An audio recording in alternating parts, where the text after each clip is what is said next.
Fullmetal Alchemist is truly one of the greatest mangas of all time. It's very rare for a manga to be this consistent from start to finish, but FMA does it perfectly. I'm not even that surprised that I liked it that much because I already watched Brotherhood 2 years ago, but the manga experience is actually something special. I really don't know how to explain it, but the manga just hits harder for me. The author is such a great writing artist. She's able to make all the emotional moments hit, even with the side characters, with the manga art, and everything around it. FMA's plot is actually very dense and it covers so many different themes like the cycle of hatred, the value of human life, science versus religion, the struggle people with disabilities face, the usage of power by different people, the bond between brothers, the loss of a parent, and the effects of war on different people. I'm pretty sure there's more themes present, but the one I cited are the most important ones. Even while exploring all those themes and making a really good job on making them interesting and nuanced, the characters in Fullmetal are the reason why the manga is so great. Ed as the main character is unbelievable. I've always been a fan of compassionate protagonists, characters like Alan Walker, Asta, Luffy, and Edward is no different. In a world so bleak, where the lives of people are sacrificed for selfish reasons, seeing him value even the lowest of them is such a statement of how great of a character he is. His brother Al is also great in his own regard. I actually consider both of them as the main characters. Even though Ed gets much more of the focus, Al is the perfect second to main character. The fact that he never blamed Ed for anything that happened and just endures and endures until he gets his own body back is low-key kinda sad the more I think about it. He got the worst end of the stick, living in a suit of armor, not being able to sleep, to eat, to feel, but still keeps the hope of getting his own body back because he believes in his brother. And that's some real manga for you, honestly. That's some great stuff. Of course, there are different characters that make FMA great: Roy Mustang, Scar, Rinri, Link/Greed, Hohenheim, and practically all the cast because they are also well developed in the manga.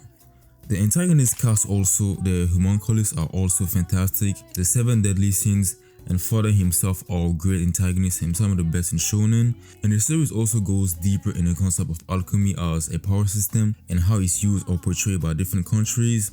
But enough with the yapping, let me go more in depth about what I love about this series so much. As I said before, Edward is really the MVP of the whole manga. For a character who is often portrayed to be short-tempered and rash, he has this level of maturity that makes him stand out next to other shonen protagonists. But not even a shonen protagonist, but protagonists in manga overall, he is incredible. As the older brother, he is the one that shoulders the failure of the human transmutation, and he's still having nightmares about that night. 2 brothers who wanted to see their mother and ended up doing the biggest sin and facing the truth. Personally, I don't even blame them. The loss of the mother and Hohenheim walking away was too much for them to handle, and the manga also does a really good job on showing us how they really loved the mother. She was their everything, constantly being around her and being happy. So when they discovered that they could possibly use alchemy to bring her back, why wouldn't they do it? They were still kids, still not aware of the toll they have to pay when facing the truth, but they had to learn the hard way. They live with that mistake throughout the whole manga. It's what drives them to get their body back. The series really doesn't shy away showing us how both of them were impacted by the incident. For Ed, it's not just losing his arm or leg, it's the feeling of almost losing your brother. It's the feeling of guilt on making such a grave mistake, constantly replaying that night and not being able to forget what he did. For Al, it's losing his whole body, not being able to eat, to feel, to sleep, basically being reduced to a house with a voice who doesn't look human. The dynamic the series creates with both insecurities of Ed and Al is really one of the driving force of both characters. Al questioning himself on if he's really human makes sense. He hasn't felt anything in years, and being confronted with someone who has a similar nature to him, of course, is gonna reinforce his doubt. You have to keep in mind that Al is just 14, so him being influenced or persuaded by a stranger isn't out of left field. Al lashing out at Ed is such a heavy moment to read because we've seen him build this frustration for quite a while now.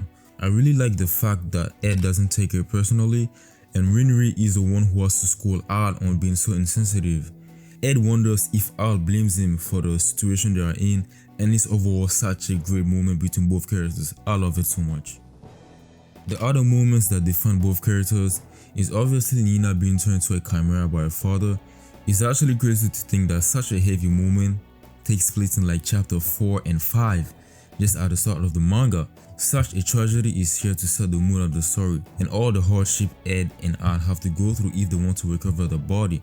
Arakawa really takes her time showing us how much fun Nina had with both Ed and Al, so her eventual transformation into a chimera really hits hard. Even though I knew what was coming because I watched Brotherhood 2 years ago, reading this chapter and seeing her soulless expression was just a lot to take in.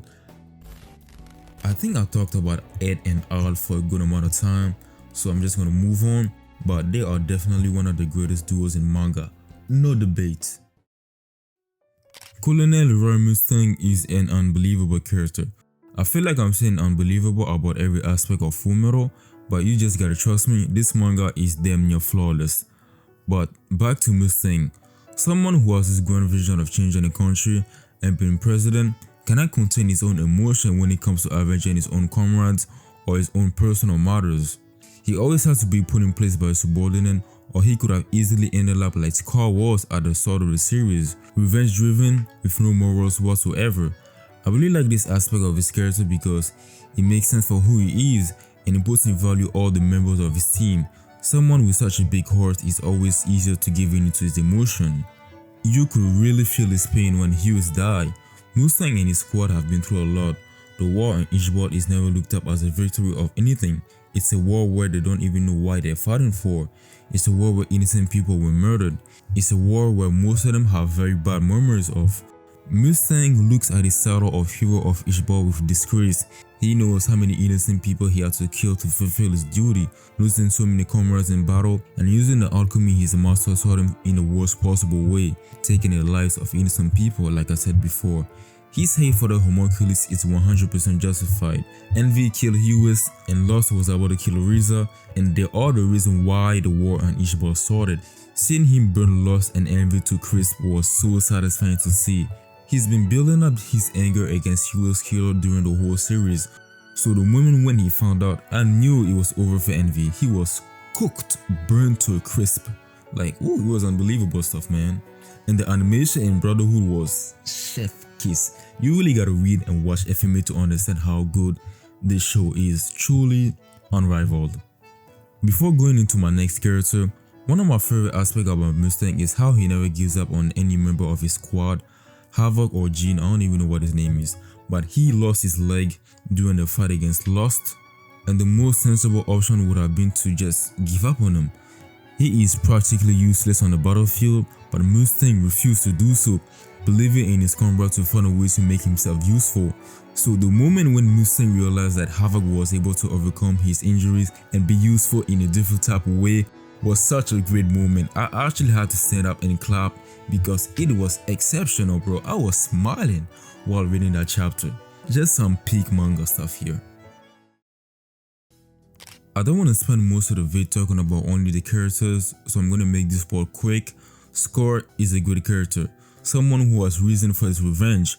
The same state alchemists who slaughtered his people have been praised like heroes of the nation. They killed Ishbalian just to use them as fuel for the Philosopher's Stone to obtain even more power. So of course, Scar is gonna feel nothing but resentment towards them. The story also does a really great job showing us the layers to his character. He learns how to trust people who help him and is never willing to take the lives of innocent people. He may be a deeply broken character at the start, but he is never a monster and never was portrayed to be one. Him killing Nina was an act of mercy to free her from her trauma. It's those little moments that help humanize Scar as a person and that makes us care about him and his journey. Hohenheim is a fantastic character. He's one of my favorites, to be honest. With the full context on his backstory, I kind of feel bad for him. Don't get me wrong, I don't even think he's a good person. He is complicit in the sacrifice of a whole country, but the fact that he has to watch his friends die because he has an immortal body is kinda sad. You can feel that he truly loves his family, but doesn't know how to express it. His last moments with Ed and Al in the final chapter is just some amazing stuff. It's always those little scenes that I tend to appreciate the most because he does a lot for the character. And him passing away just or next to the grave of his wife is some good stuff. And there was a bonus chapter actually about that in this dreamlike world with Hoinam and Trisha. Some good stuff, not gonna lie. There are of course many characters I could go into. Link is my guy, I love him so much. Riza also is great. The Armstrong sibling, Dr. Maria or Mario, or the guy who created the Philosopher's Stone, this guy, he's pretty interesting. And the whole Mustang squad, but we might be here for days, so let me just move on to the antagonist cast. But FMA's characters are some of the best ever. Not even manga, anime, just media in general. FMA is a 10 out of 10. The antagonists in FMA are some of the best I've ever seen. You could argue that the Homunculus faction are the standard of the whole story. They basically set up all the major stories in the manga.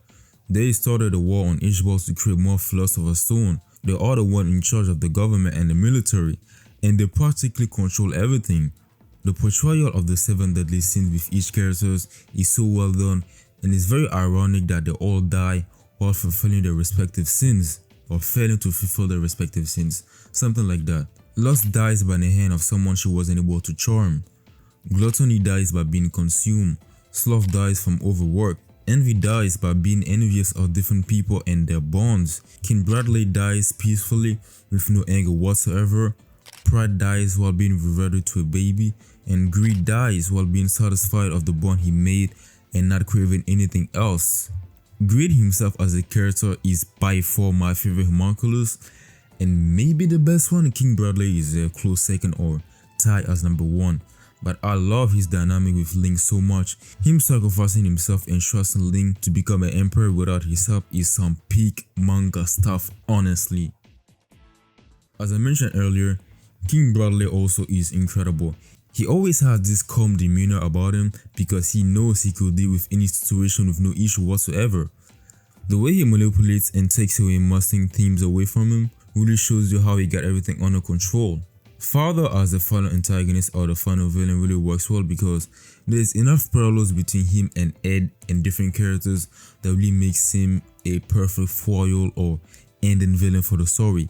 And you could argue that he's been built up with each homunculus you've seen because they all represent an aspect of himself that he strips away to become a perfect being. But in a very ironic way, one of the things he yearns the most for is having a family, a very human sentiment, so he is kind of a hypocrite in some ways, but I don't know. Of course, Father as a character and antagonist is much deeper than that, but if I start talking about it, we might be here for hours. So let me just move on to the final section of the script or the plot or the vid, I guess. I don't even know where we're at. One last point I want to discuss about FMA real quick is the nature of alchemy and what is or who is the truth. Alchemy is never portrayed as some magical power. The laws of equal exchange is here to keep the power system grounded. You cannot create an object without a required substance or without giving up something in return. The truth, on the other hand, is here to punish people or humans who think they can use alchemy to use or to resolve any problem. To use that power to try to bring back the dead or to do anything above human capacity is kind of blasphemous. So in return, the truth shows them their mortality by taking something precious away from them, be it a body part, your eyesight, or even an organ. I know both the truth and alchemy are way deeper and more interesting than what I just explained, but I want to save my full thought for a different time, or this video might be like 25 minutes or 30 because I can just go on them for like 10 minutes each because the concept is really well done and well explored by Arakawa, but maybe next time. Last point I want to cover, but FMA has the best ending I've read in any manga. For now, it is unbelievable. I heard some people don't like it because it's too happy, everyone got what they want and everything resolved, but I think the series has been building up for each characters being able to fulfill what they were looking for, so seeing everyone happy at the end is some really dope stuff. And chapter 108 is my favorite chapter in the whole manga. Unbelievable stuff, man. I love it so much. But that's all I gotta say for today. Thank you for watching. Don't forget to do all the YouTube stuff. FMA is truly one of the best pieces of work ever created. I love it so much. The characters, the manga, the fights, the antagonists, Edward, and Al as main characters are all exceptional, and everyone has to read or watch FMA at least once in their life. You have to do it for yourself. But thank you for watching and stay safe.